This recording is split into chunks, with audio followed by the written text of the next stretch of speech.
അതിശക്തമായ സൈനിക നീക്കത്തിനൊടുവിൽ പാകിസ്ഥാനിലെ ഭീകര കേന്ദ്രങ്ങളിൽ സൈന്യം നടത്തിയ അതിശക്തമായ തിരിച്ചടി. അവിടെ നടത്തിയ നീക്കങ്ങൾക്കൊടുവിൽ 12 ഭീകരരെ ഔദ്യോഗികമായി വധിച്ചു എന്ന കാര്യം ഔദ്യോഗികമായി തന്നെ സ്ഥിരീകരിക്കുന്നു.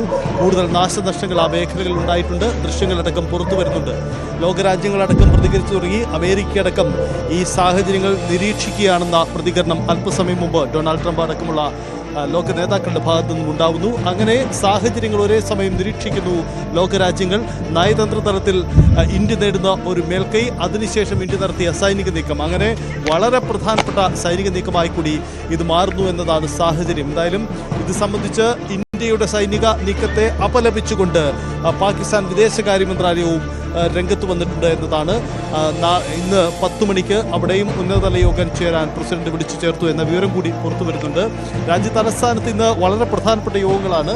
10 മണിയോടുകൂടി സർക്കാർ ഔദ്യോഗികമായി ഈ സൈനിക നീക്കം സംബന്ധിച്ച വ്യക്തത മാധ്യമങ്ങളോട് വരുത്തും. 11 മണിയോടുകൂടി സുരക്ഷാ കാര്യങ്ങൾക്കുള്ള മന്ത്രിസഭാ സമിതി ചേരുകയാണ്. ഒപ്പം സൈനിക മേധാവിയുമായുള്ള കൂടിക്കാഴ്ചകളും നടക്കും.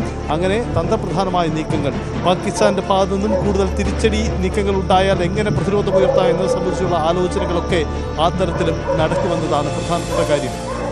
എന്തായാലും പാകിസ്ഥാൻ ഏതെങ്കിലും തരത്തിൽ തിരിച്ചടിച്ചാൽ സുസജ്ജമായി അതിർത്തിയിൽ വ്യോമ സംവിധാനങ്ങളെ സുസജ്ജമാക്കി ഇന്ത്യയും നിർത്തിയിരിക്കുകയാണ്. ഏതെങ്കിലും തരത്തിലുള്ള മിസൈൽ നീക്കങ്ങൾ ഉണ്ടായെങ്കിൽ അത് ചെറുക്കുന്നതിന് വേണ്ടിയുള്ള സംവിധാനങ്ങളും ഇന്ത്യയുണ്ട്. ഇന്ത്യയുടെ സുരക്ഷാ ശക്തി, സൈനിക ശക്തി ഏറ്റവും പ്രകടമാവുന്ന തരത്തിലുള്ള നീക്കങ്ങളാണ് കൂടിയാണ് ഉണ്ടാവുന്നത്. എന്തുകൊണ്ട് ഇന്ത്യ തിരിച്ചടിക്കുന്നില്ല, പെഹൽഗാമിന് എന്തുകൊണ്ട് മറുപടി നൽകുന്നില്ല തുടങ്ങിയ നിരവധി ചോദ്യങ്ങളുണ്ട്. ആ ചോദ്യങ്ങൾക്കൊടുവിലാണ് രാത്രിയിൽ സൈനിക കേന്ദ്രങ്ങൾക്ക് നേരെ നടത്തിയ ഈ ആക്രമണത്തിലൂടെ ഇന്ത്യ ലക്ഷ്യമിട്ടിരിക്കുന്നത് എന്നതാണ്. ഓപ്പറേഷൻ സിന്ദൂർ ഔദ്യോഗികമായി തന്നെ സർക്കാർ കേന്ദ്രങ്ങൾ, മന്ത്രിമാരൊക്കെ ഈ സൈനിക നീക്കത്തിന് പൂർണ്ണ പിന്തുണ പ്രഖ്യാപിച്ചുകൊണ്ട് രംഗത്തുണ്ട്. അങ്ങനെ രാജ്യം ഒറ്റക്കെട്ടായി ശത്രുക്കൾക്ക്, ഇന്ത്യ ഭീകരവാദികൾക്ക് മറുപടി നൽകുന്നു എന്നതാണ് സാഹചര്യം.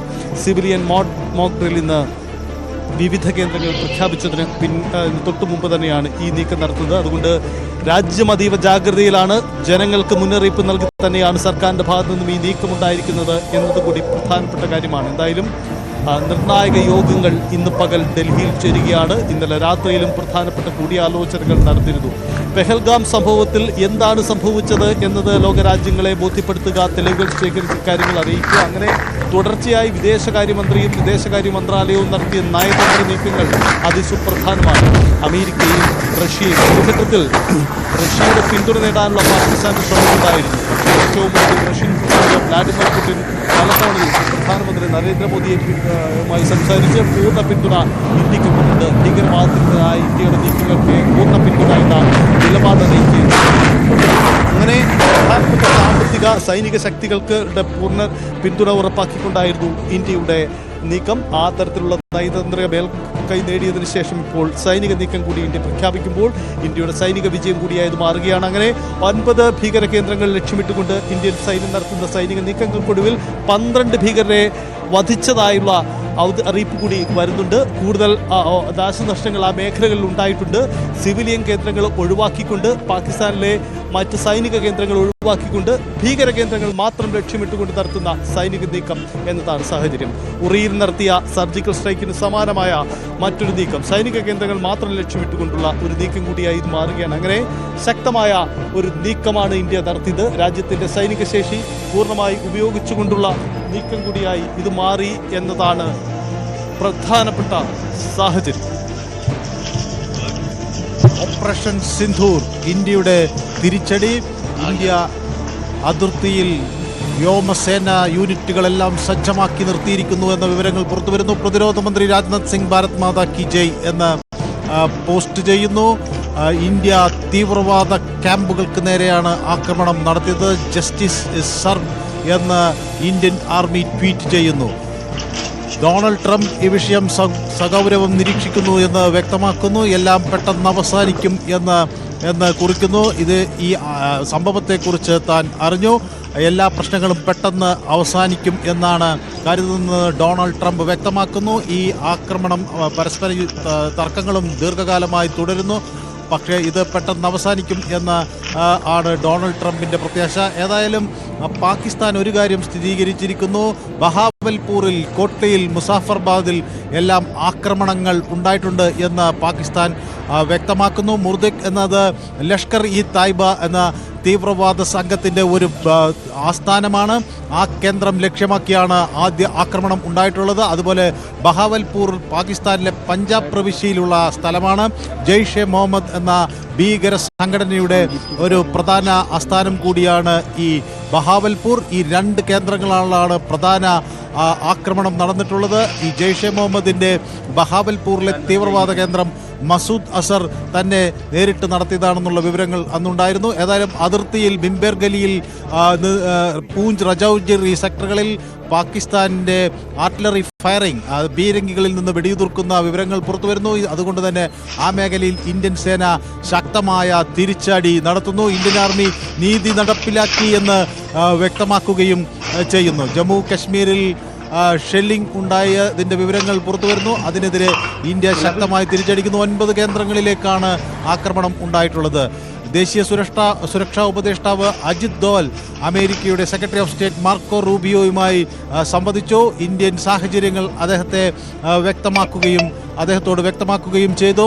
അവിടെ ഈ റിപ്പോർട്ടുകൾ വരുന്നതിന് സംബന്ധിച്ച അമേരിക്കൻ സ്റ്റേറ്റ് ഡിപ്പാർട്ട്മെൻറ്റ് കാര്യങ്ങൾ നിരീക്ഷിക്കുന്നു എന്നാണ് അജിത് ദോവലിനെ അറിയിച്ചിട്ടുള്ളത്. പാകിസ്ഥാനിലെ ലാഹോറിലും സിയാൽകോട്ടിലുമുള്ള വിമാനത്താവളങ്ങൾ അടച്ചു. അടുത്ത 48 മണിക്കൂറിലേക്ക് അവിടെ നിന്നുള്ള വിമാനങ്ങൾ റദ്ദാക്കി. ഇന്ത്യൻ ആക്രമണത്തിൻ്റെ പശ്ചാത്തലത്തിലാണ് അത്തരം ഒരു നീക്കം ഉണ്ടായിരിക്കുന്നത്. പാകിസ്ഥാനിലെ പഞ്ചാബ് പ്രവിശ്യയിൽ അടിയന്തരാവസ്ഥ പ്രഖ്യാപിച്ചിരിക്കുന്നു. അതീവ ജാഗ്രത പുലർത്താനുള്ള നിർദ്ദേശങ്ങൾ അവിടെ നൽകുകയും ചെയ്തിരിക്കുന്നു. ജമ്മു, ശ്രീനഗർ, അമൃത്സർ, ലേഹ് തുടങ്ങിയ പ്രദേശങ്ങളിൽ എല്ലാം ഇന്ത്യ അതീവ ജാഗ്രത പുലർത്തുന്നു എന്നാണ് വിവരം. ഷെല്ലിംഗ് തടയാനുള്ള നീക്കങ്ങൾ നടത്തുന്നു. അതുപോലെ പാകിസ്ഥാൻ വിദേശകാര്യമന്ത്രി ഇഷാഖ് ദാർ ഈ ആക്രമണം നടന്ന സംഭവം സ്ഥിരീകരിക്കുകയും ചെയ്തിരിക്കുന്നു. ഇത് ഐക്യരാഷ്ട്രസഭയിൽ ഉന്നയിക്കുമെന്ന നിലപാടൊക്കെ അവർ വ്യക്തമാക്കുകയും ചെയ്യുന്നുണ്ട്. ഏതായാലും ഇന്ത്യ പെഹൽഗാമിന് തിരിച്ചടി നൽകിയിരിക്കുന്നു. അവിടെ വീണ സാധാരണക്കാരായ മനുഷ്യരുടെ ജീവന് ഇന്ത്യ അതിൻ്റെ വില പാകിസ്ഥാന് നൽകേണ്ടി വരുമെന്ന് നേരത്തെ തന്നെ വ്യക്തമാക്കിയിരുന്നു. അതിൻ്റെ ശക്തമായ ആക്രമണമാണ് നടന്നിരിക്കുന്നത്. മുസാഫർ ടെറർ ക്യാമ്പിൽ ആണ് ഇന്ത്യയുടെ ആക്രമണം നടന്നിരിക്കുന്നത് എന്നതാണ് ഏറ്റവും ഒടുവിൽ വരുന്ന വിവരങ്ങൾ. അധിനിവേശ കശ്മീരിലെ തീവ്രവാദ കേന്ദ്രങ്ങളിൽ ആണ് വെടിയുതിർത്തിരിക്കുന്നത്. 12 തീവ്രവാദികൾ കൊല്ലപ്പെട്ടു എന്ന വിവരങ്ങൾ പുറത്തുവരുന്നു. 55 പേർക്ക് പരിക്കേറ്റു എന്ന വിവരങ്ങൾ പുറത്തുവരുന്നു. അമേരിക്ക ഇന്ത്യയുമായി ബന്ധപ്പെട്ടുള്ള ഈ വിഷയത്തിൽ അതീവ ഗൗരവത്തോടെ ഈ സാഹചര്യങ്ങളെ നോക്കിക്കാണുന്നു എന്ന് വ്യക്തമാക്കുന്നു. മാർക്കോ റൂബിയോയുമായി ദേശീയ സുരക്ഷാ ഉപദേഷ്ടാവ് ചർച്ചകൾ നടത്തി. ഈ ആക്രമണം നടത്താനുള്ള സാഹചര്യത്തെക്കുറിച്ച് വിവരിക്കുകയും ചെയ്തു. ഇന്ത്യൻ ആർമി, നേവി, എയർഫോഴ്സ് സംയുക്ത സേനകൾക്ക് ജാഗ്രതാ നിർദ്ദേശം നൽകിയിരിക്കുന്നു. ജോയിന്റ് ഓപ്പറേഷൻ എന്ന തരത്തിലാണ് ഇത് നടത്തിയത് എന്ന വിവരങ്ങൾ കൂടി സൈന്യം പുറത്തുവിടുന്നു. വ്യോമസേനയാണ് ആക്രമണത്തിന് മുന്നിൽ നിന്നതെങ്കിലും ഇന്ത്യൻ ആർമിയും എയർഫോഴ്സും സംയുക്തമായി നടത്തിയ ഒരു നീക്കമാണ് ഓപ്പറേഷൻ സിന്ദൂർ. അതാണ് 9 കേന്ദ്രങ്ങളിൽ, പാകിസ്ഥാനിലെ 9 കേന്ദ്രങ്ങളിലേക്ക് ഉള്ള ആക്രമണം ഉണ്ടായത്. പാകിസ്ഥാന്റെ റഡാർ സംവിധാനങ്ങളെ വെട്ടിച്ചുകൊണ്ടുള്ള ഒരു ആക്രമണമാണ് നടന്നത് എന്ന് ഇന്ത്യ വ്യക്തമാക്കുന്നു. വളരെ കൃത്യമായ ഒരു ആക്രമണം, തീവ്രവാദ കേന്ദ്രങ്ങളെ ലക്ഷ്യമിട്ടുള്ള ആക്രമണം. ജെയ്ഷെ മുഹമ്മദിൻ്റെയും അതുപോലെ ലഷ്കർ ഇ തൈബയുടെയും കേന്ദ്രങ്ങൾ ലക്ഷ്യമിട്ടുള്ള ആക്രമണം. കോട്ലിയിലും ബഹാവൽപൂരിലും മുർദിക്കിലും ബാഗിലും മുസാഫർബാദിലും ഒക്കെയായുള്ള ആക്രമണങ്ങൾ നടന്നത് എന്നാണ് വ്യക്തമാക്കുന്നത്. പാകിസ്ഥാന്റെ ഭാഗത്ത് എന്തെങ്കിലും തിരിച്ചടി ഉണ്ടായാൽ അതിനെ ശക്തമായി നേരിടാനുള്ള നിർദ്ദേശം രാജ്യത്തിന്റെ അതിർത്തിയിൽ സേനയ്ക്ക് നൽകിയിരിക്കുന്നു എന്ന വിവരങ്ങൾ കൂടി പുറത്തുവരുന്നു. അമേരിക്ക ഈ വിഷയത്തിൽ അതീവ ഗൗരവത്തോടെ കാര്യങ്ങളെ നോക്കിക്കാണുന്നു എന്ന വിവരങ്ങൾ പുറത്തുവരുന്നു. ദേശീയ സുരക്ഷാ ഉപദേഷ്ടാവ് അജിത് ദോവൽ മാർക്കോ റൂബിയോവുമായി ചർച്ച